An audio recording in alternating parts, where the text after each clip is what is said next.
형제들아, 내가 너희에게 전한 복음을 너희에게 알게 하노니 이는 너희가 받은 것이요 또 그 가운데 선 것이라. 너희가 만일 내가 전한 그 말을 굳게 지키고 헛되이 믿지 아니하였으면 그로 말미암아 구원을 받으리라.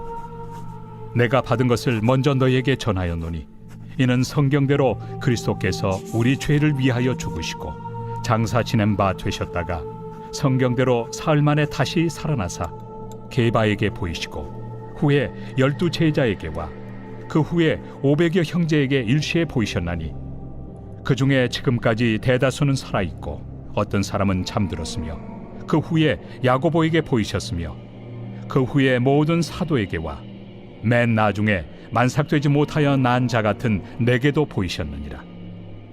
나는 사도 중에 가장 작은 자라. 나는 하나님의 교회를 박해하였으므로 사도라 칭함받기를 감당하지 못할 자니라. 그러나 내가 나 된 것은 하나님의 은혜로 된 것이니 내게 주신 그의 은혜가 헛되지 아니하여 내가 모든 사도보다 더 많이 수고하였으나 내가 한 것이 아니요 오직 나와 함께 하신 하나님의 은혜로라. 그러므로 나나 그들이나 이같이 전파하매 너희도 이같이 믿었느니라. 오늘 말씀은 가장 작은 자를 들어쓰시는 하나님이라는 제목으로 말씀을 전하겠습니다. 오늘 본문의 말씀은 이제 부활이 없다라고 하는 사람들에 대해서 부활이 역사적인 사실이고 수많은 증인들이 있다라는 이야기를 먼저 합니다. 그러면서 이 부활에 대한 이야기를 하면서 사도 바울은 성경대로라는 말을 2번 합니다. 성경대로 예수께서 십자가에 못 박혀 돌아가셨고 성경대로 사흘 만에 부활하셨다, 이렇게 말씀합니다. 그러면 이것은 어떤 의미를 가지고 있느냐면 예수님이 이 땅에 오시는 것과 십자가에 죽으시는 것과 부활 사건이 우연한 사건이 아니라는 겁니다. 그냥 우연하거나 돌발적으로 갑자기 생긴 사건이 아니라 하나님께서 구약에서부터 선지자를 통해서 끊임없이 말씀하셨고 그 약속대로 구원의 은혜가 우리 가운데 임하게 되었습니다. 이런 이야기를 전하고 계시는 겁니다. 그러니까 하나님께서 이 본문의 말씀을 통해서 우리에게 하시는 것은 나를 예수를 믿고 구원하게 하신 사건은 어쩌다가 일어난 사건이 아닙니다. 하나님께서 당신의 계획 속에서 나를 부르셨고 하나님의 은혜로 내가 구원받게 되었습니다. 이런 것을 우리에게 고백하고 하는 말씀입니다. 그래서 여러분, 오늘 우리가 끊임없이 기억할 것은 하나님의 계획은 변함이 없다는 겁니다. 그리고 하나님의 계획은 당신의 스케줄대로 결국은 다 이루어져가는 그런 약속의 성취가 있음을 우리에게 말씀하고 있습니다.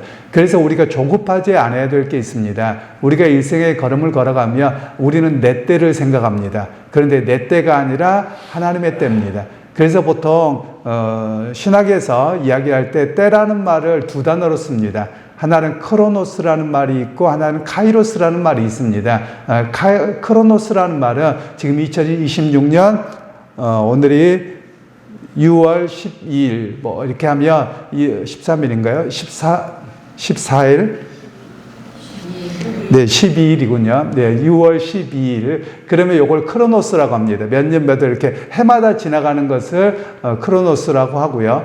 그런 반면에 카이로스라고 하는 개념은 어떤 날짜가 보다도 역사적인 순간을 이야기합니다. 예를 들면 우리나라가 독립한 순간, 또는 내가 인생에서 뭐 누구를 만난 순간, 내가 인생에서 어떤 특별한 이벤트가 되었던 그런 시간을 이야기할 때 카이로스라고 말합니다. 그래서 보통 하나님께서 당신의 구원의 역사를 이룬 사건은 2가지 의미를 가지고 있죠. 하나님 편에서는 뭐냐면 크로노스와 카이로스가 같이 있죠. 왜냐하면 하나님의 역사적 시간 속에서 특별한 이벤트를 이루시는 것이 바로 예수님의 십자가의 사건이라는 겁니다. 그럼 우리에게는 이 십자가의 사건이 어떻게 오느냐 하면 카이로스로 오는 겁니다. 즉 내가 어떤 고난 속에 있을 때, 때로는 내가 어떤 순간에 있을 때 하나님을 만난 경험이 있다. 그건 카이로스의 시간입니다. 나만의 시간이죠. 특별한 하나님의 나의 부르심의 시간으로 중요한 시간이다라는 것을 말씀하고 계시는 겁니다. 그리고 나서 이렇게 하나님께서 구원의 역사를 이루어 가시는 것은 개인에게 특별한 카이로스의 시간으로 부르셨는데, 이 부르심의 시간이 우리를 구원하신 하나님의 약속 안에서 이루어졌음을 성경은 말씀하고 있습니다. 그리고 이제 이 부활에 대해서 믿지 않는 사람들에게 어떻게 이야기를 하냐면 증언에 대한 이야기를 합니다. 지금 예수님이 십자가에서 죽으셨다가 부활하신 것을 본 사람이 500명이 넘고 그리고 그 사람들이 여전히 살아있다라고 이야기를 합니다. 어떤 분들이 부활을 못 믿겠다고 하면 제가 이렇게 우스갯소리로 이야기를 합니다. 근데 제 진심이 담겨져 있죠. 우리가 설교할 때도 말씀을 드렸습니다만 세종대왕은 믿습니까? 이순신 장군은 있었습니까? 맨날 이렇게 물어봐요. 그러면 있었다는 거예요. 어떻게 알아요? 역사에 기록됐대요. 그럼 본 사람은 있어요? 그럼 본 사람은 없대요. 기록됐으니까 믿는데요. 그러면 가짜로 기록했으면 어떡할래요? 라고 이야기하면 그럴 리가 없대요. 역사 기록이니까. 역사에 대해서 너무 모르는 거죠. 그러면 거꾸로 생각해서 이 500여 명의 사람들이 봤다면 여러분 이거보다 더 확실한 증인이 어디 있습니까? 일반적으로 증인이라는 말과 목격자라는 말을 좀 다르게 사용합니다. 예를 들면 우리가 지나가다 보면 이렇게 교통사고 났을 때 목격자를 찾습니다. 이런 경우가 있죠. 목격자는 본 사람입니다. 그런데 증인은 본 사람보다 하나가 더 돼요. 그게 뭐냐면 자기의 신분을 걸고 진실을 법정에서 말해줄 사람을 증인이라고 이야기하는 겁니다. 그러니까 많은 사람들이 교통사고 현장을 봤어도 목격자로만 그치지 증인은 안 하려고 합니다. 왜냐하면 왔다 갔다 수고하죠. 피곤하죠. 뭐하죠. 그래서 증인을 안 하려고 합니다. 그래서 증인이라고 하는 것은 자기의 손해를 감수하고서도 그것을 증언하는 사람을 증인이라고 이야기하는 겁니다. 그러니까 오늘 성경에서는 증인이 500명이 넘는다. 이 사람들 자기 목숨 걸고 예수님의 부활을 이야기한다는 거예요. 이거보다 더 확실한 증거가 어디가 있느냐 이렇게 말씀하고 계시는 것이지요. 여러분 우리가 보통 그러지 않습니까? 뭐 예를 들면 나 어저께 뭐 맛있는 거 아이스크림 먹었어. 그래요. 그럼 어떻게 믿어요? 말뿐이잖아요. 그걸 어떻게 믿느냐? 누가 같이 먹었대요. 그럼 뭐 그랬나 보다 이렇게 믿죠. 한 사람만의 증인이 있어도 우리는 그랬나 보다 받아들이거든요. 그런데 예수님의 십자가의 부활은 500명 이상이 되는 사람들이 보고 여전히 지금도 살아있어서 그것을 증언합니다. 그러면 이렇게 이야기를 할 수 있죠. 여러분 한두 사람 뭐 예를 들면 많이 짜면 몇 사람이나 짜겠습니까? 보통 우리가 369를 이야기합니다. 왜 세 사람 또 뭐 교회 재정 보는 것만이 아니라 여러 가지 또 369, 11 이렇게 가는데 왜 그런 줄 아세요? 사람이 둘은 입을 맞출 수 있어요. 그런데 꼭 홀수가 되잖아요. 그럼 한 사람은 꼭 다른 이야기를 하게끔 돼 있습니다. 진실을 말하게끔 돼 있습니다. 그래서 홀수를 꼭 어떤 모임에 하면 홀수로 하는 것이거든요. 그러면 여러분 몇 명 정도가 입을 맞추고 같이 그렇다라고 이야기를 하겠습니까? 여러분 많이 잡아야 10명을 넘어가기가 어렵습니다. 왜냐하면 이렇게 생각하시면 됩니다. 여러분들 어떤 모임 속에 가서 가족이 모임이 됐든 아니면 세상의 모임이 되었든 사람들과 모여서 대화를 해보세요. 처음에는 한 7, 8명이 모여서 같이 이야기합니다. 시간 조금만 지나봐요. 그럼 어떻게 이야기하세요?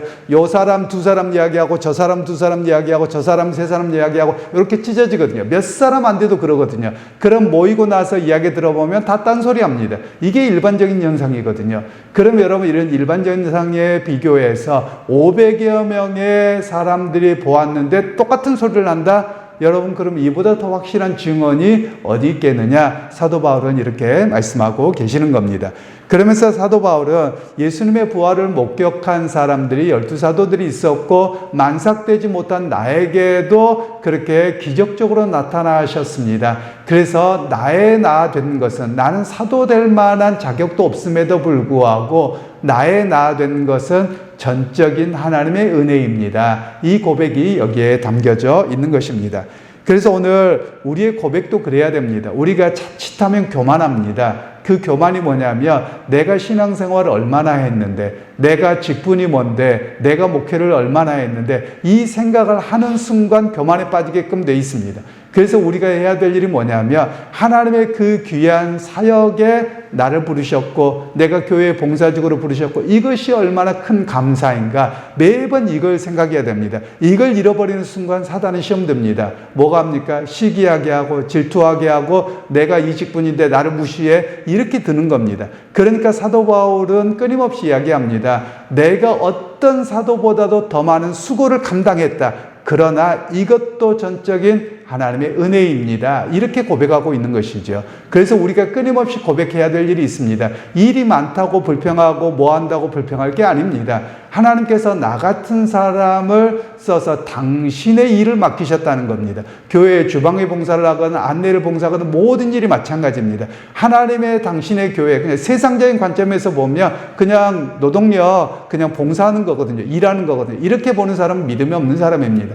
오히려 바라보는 것은 이 일임에도 불구하고 하나님의 일이에요. 하나님의 일을 나 같은 것을 들어서 당신의 일을 맡기셨다니 이 얼마나 큰 은혜인가, 이렇게 고백할 수 있는 사람이 바로 오늘 우리가 되어야 함을 이야기합니다. 그러게 여러분, 교회 안에서 작은 일을 감당하고 정말 보잘것없는 일인 것 같지만 그것이 하나님의 일을 맡으며 하나님의 일을 하며 그것을 내게 맡기신 것이 얼마나 감사한가, 나 같은 것에게도 이렇게 은혜를 베푸셨습니다. 이 고백이 있는 모두가 되시기를 간절히 소원합니다. 그러면서 오늘 하루를 살 때도 마찬가지입니다. 우리는 많은 사람들이 내 능력으로 사는 것 같습니다. 그러나 우리가 고백해야 될 것은 하나님이 내게 오늘 살아갈 수 있는 힘을 주셨고 은혜를 허락하셨습니다. 그래서 오늘도 그 하나님의 인도하심을 기대하고 살아가겠습니다. 이런 결단과 고백으로 오늘 하루도 승리하는 여러분 모두가 되시기를 주님의 이름으로 축원합니다. 하나님, 은혜를 감사합니다. 오늘도 주께서 함께해 주셔서 은혜 베푸시고 주의 약속의 성취가 어떻게 이루어졌는지 말씀하시고 그 성취가 나에게까지 이루어져 나로 하여금 구원받게 하셨습니다. 그 구원의 은혜를 날마다 묵상함으로 작은 일을 감당함에도 감사가 있게 하시고 전적인 하나님의 은혜를 고백할 수 있는 우리 모두가 되게 하옵소서. 또한 하루의 삶 속에서도 주님의 은혜를 의지하고 살게 하여 주옵소서. 예수님의 이름으로 축복하며 기도하옵나이다. 아멘. 나를 지으신 이가 하나님, 나를 부르신 이가 하나님, 나를 보내신 이도 하나님, 나의 나 된 것은 다 하나님 은혜라. 나의 달려갈 길 다가도록 나의 마지막 호흡 다하도록 나로 그 십자가 품게 하시니 나의 나 된 것은 다 하나님 은혜라. 한량 없는 은혜, 갚을 길 없는 은혜,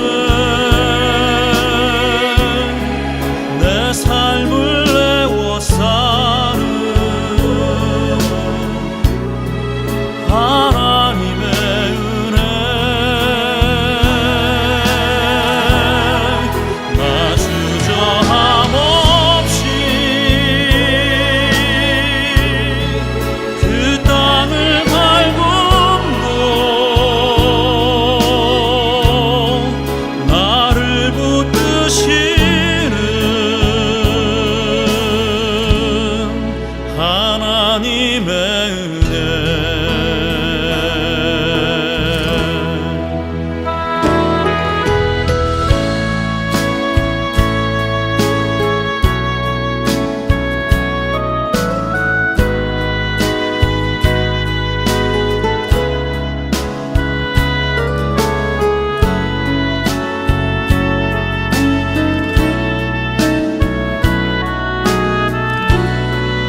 나의 마지막 걸음 다하도록